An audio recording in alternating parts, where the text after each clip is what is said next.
nouvelle parution de mon livre basé sur les causes, symptômes et traitements sur le stress. Voilà, première question. Êtes-vous de mauvaise humeur, irritable? Question numéro 2. Éprouvez-vous de la fatigue malgré un repos suffisant? Question 3. Êtes-vous fatigué au réveil? Question numéro 4. Avez-vous vécu un événement bouleversant? Question numéro 5. Souffrez-vous de troubles inexpliqués? Vous avez conscience qu'il y a trop de choses à la fois. Vous devez rarement vous arrêter. Vous avez un blocage mental total. Je suis ravi de vous présenter mon livre intitulé « Réveillez votre ressenti ». Les clés du bien-être physique et mental grâce aux huiles essentielles, une alimentation équilibrée, de l'exercice physique pour avoir une bonne hygiène de vie saine et épanouissante et perdre du poids rapidement tout en renforçant votre santé. Dans notre vie trépidante, il est facile de négliger notre santé mentale et physique. Nous sommes souvent si occupés à répondre aux exigences de la vie quotidienne que nous perdons de vue notre propre bien-être. Mais il est essentiel de prendre soin de soi pour pouvoir mener une vie saine et épanouissante.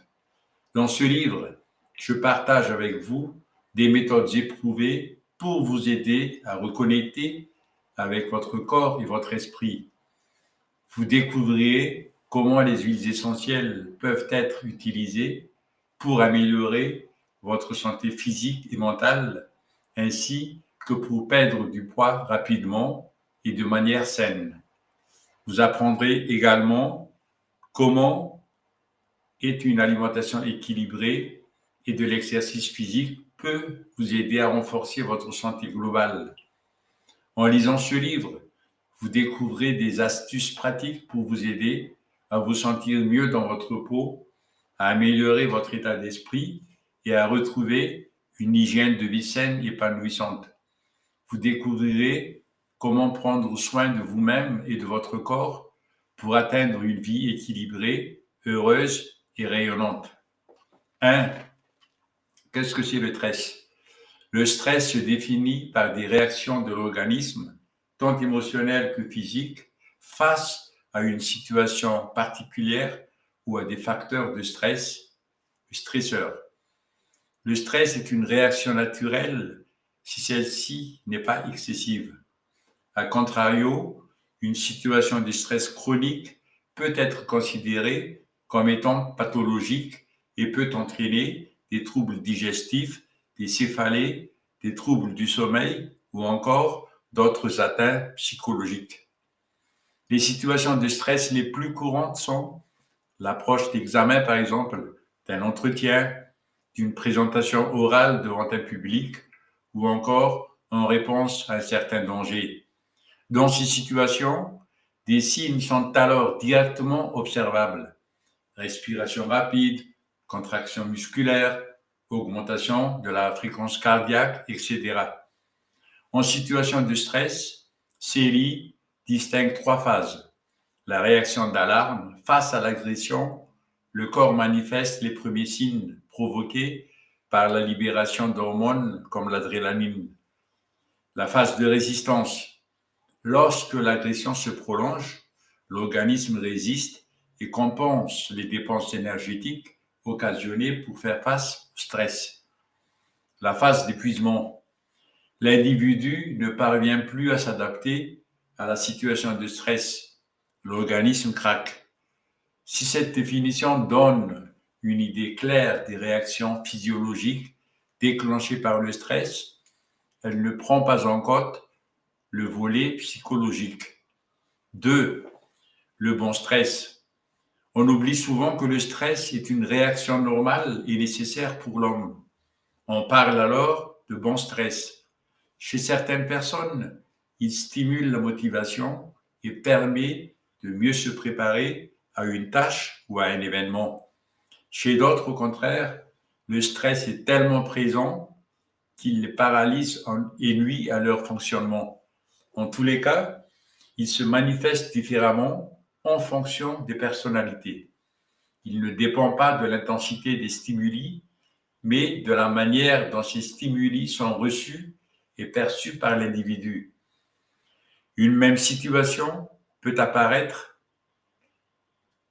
stressante à certaines et pas à d'autres, même si l'on peut affirmer que tout le monde a quelques inquiétudes face à des sujets comme la grossesse, le passage à la retraite ou l'équilibre familial-travail, stress, anxiété.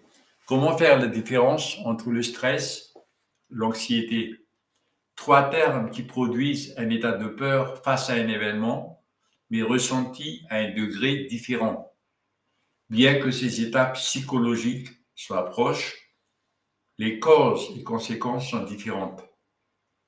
Comme nous l'avons évoqué dans la définition du stress, le stress est un phénomène normal en présence d'un stresseur, mais il devient pénible dès qu'il se prolonge.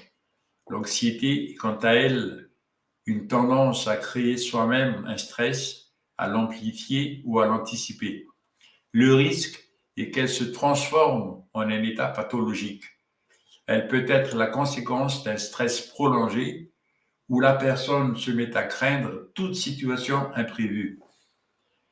Le stress appelé post-traumatique en est un exemple.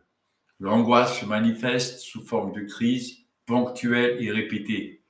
Elle dénote un malaise physique et psychique, souvent dû à un environnement de stress et d'anxiété. Question numéro 1. Êtes-vous souvent de mauvaise humeur ou irritable? Si vous avez tendance à réagir de façon excessive dans la vie quotidienne, il y a de grandes chances que vous souffriez de grosse fatigue. Vous perdez votre patience dans le dossier d'attente de la caisse, par exemple. Le feu a rencontré une éternité à passer au vert. Le conducteur qui vous précède sur l'autoroute vous semble rouler à 2 à l'heure. Vous vous énervez quand on vous adresse la parole. Vous ne supportez plus les cris de vos enfants à la maison ou le rythme effréné de votre travail. Si vous vous reconnaissez dans ces scénarios, c'est probablement que votre corps est dans un état de fatigue constant. Une fatigue excessive peut provoquer de l'irritabilité et des crises de colère. C'est un signal que vous envoyez à votre corps pour vous dire de ralentir. Question numéro 2. Éprouvez-vous de la fatigue malgré un repos suffisant? On parle de fatigue chronique lorsque la fatigue ne diminue pas après un repos et un sommeil suffisant. La plupart des personnes sont fatiguées quand elles rentrent chez elles après une longue journée de travail. Mais après un week-end de repos, c'est reparti pour un tour. Vous êtes aussi fatigué en début qu'en fin de semaine. Dans ce cas, le problème est peut-être plus sérieux. Surtout, vous traînez votre fatigue depuis plus de 6 mois. Alors, question numéro 3, êtes-vous fatigué au réveil? Se réveiller, la tête dans le gaz, ça arrive à tout le monde. Surtout quand on s'est couché un peu tard la veille. Mais si c'est la croix et la bannière pour sortir du lit tous les matins, c'est différent. Votre fatigue s'aggrave au fil de la journée ou commence en début de journée. Cela peut être le signe d'un problème de santé sous-jacent. Si être fatigué au réveil est un problème chronique, c'est peut-être le signe d'une grosse fatigue. Les personnes qui souffrent de dépression peuvent également se sentir fatiguées le matin. Question numéro 4.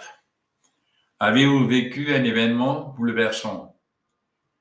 Une grosse fatigue peut également être la conséquence d'un stress, d'un deuil ou d'un chagrin, un divorce, la perte d'un être cher, d'un proche, un déménagement, sont des événements très avérés pour le corps. L'épuisement émotionnel ou mental peut survenir en réaction à un stress prolongé lié au travail ou à des tâches émotionnellement exigeantes. Souvent, nous ne remarquons pas les signaux d'alerte que nous transmettons à notre corps. Mémoire d'humeur, crise de larmes soudaines, colère et irritabilité, difficultés de concentration et autres troubles dans le changement sont autant de signes d'une grosse fatigue. Tout le monde peut s'offrir émotionnel. Cependant, certaines personnes sont plus à risque que d'autres. Les personnes qui ont un travail exigeant et les perfectionnistes sont particulièrement sujets au surménage.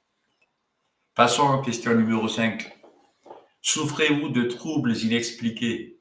Certaines personnes réclament de grandes fatigues sans même se rendre compte. Dans ce cas, les symptômes sont souvent vagues et diffus. Évanouissement inexpliqué, problèmes d'érection, crise de larmes et même attaque de panique. En outre, elles tombent malades plus souvent et il leur faut plus de temps que d'habitude pour récupérer. Certains médicaments, comme les antidépresseurs ou les tranquillisants pour le traitement des troubles anxieux, peuvent causer de la fatigue. Dans ce cas, on pourra envisager un changement de posologie, voire l'arrêt de certains médicaments. Après avoir développé le syndrome de la fatigue et ses effets sur votre vie, mon livre va vous détailler comment y faire face.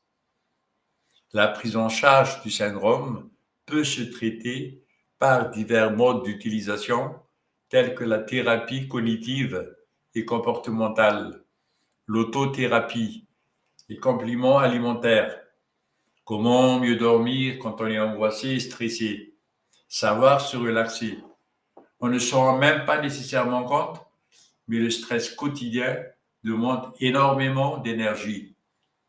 La pratique régulière d'une activité physique est un atout essentiel pour le bien-être.